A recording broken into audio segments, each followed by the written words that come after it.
tay bằng bồn là khía rồi nghe bọn nhằm coi tròn đấy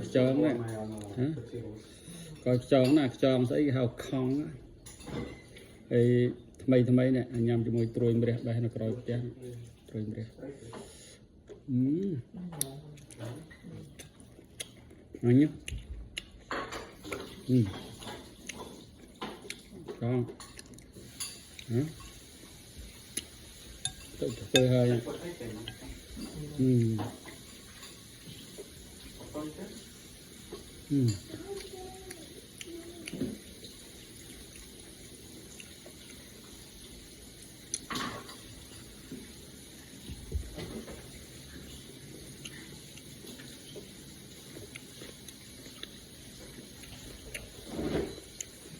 good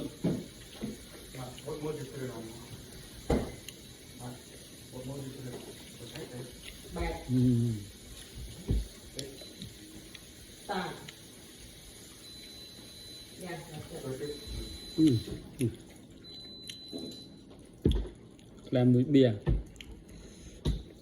tuyệt êm mà cho sạch đường thôi ạ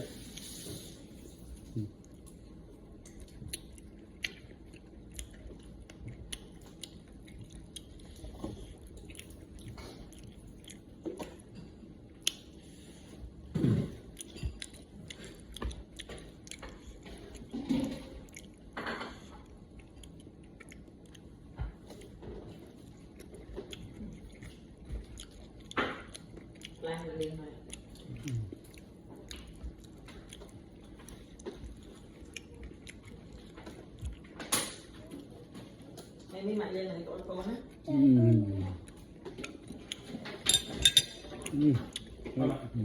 Lương.